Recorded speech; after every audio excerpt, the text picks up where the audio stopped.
I just noticed something interesting.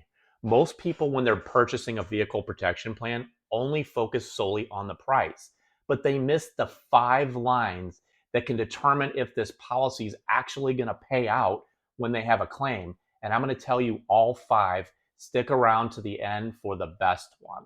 I'm Jay. I'm the founder of iAutoAgent.com, and we help people buy and sell vehicles smarter. We help them get vehicle protection plans as well as help them avoid costly mistakes. So we're going to go through each one of these. The first is the deductible. So a deductible is what you're responsible for when you make a claim.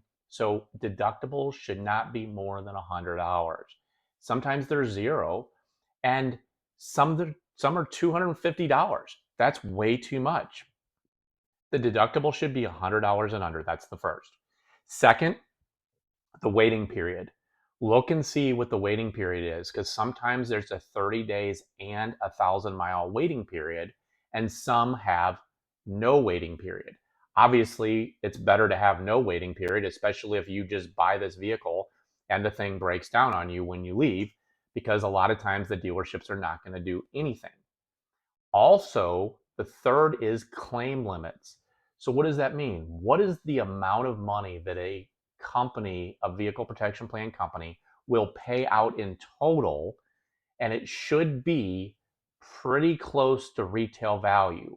Be careful when you're reading that, because some say trade-in value, and that's not what you want. You want to have retail value.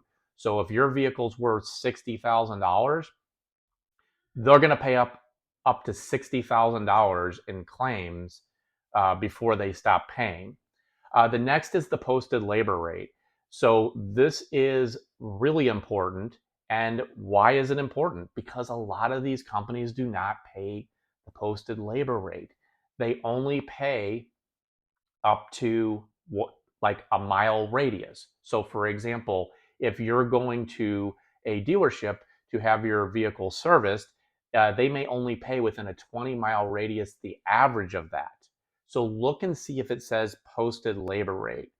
And finally, last but not least, is the maintenance rules. Guys, this is really important, because if you're not maintaining that vehicle, you're going to get your claim denied. Period. End of story.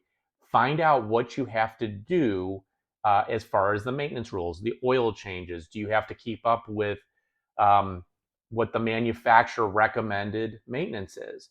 Look and see what that verbiage is, because it can be the choice between whether your claim is denied or it is approved.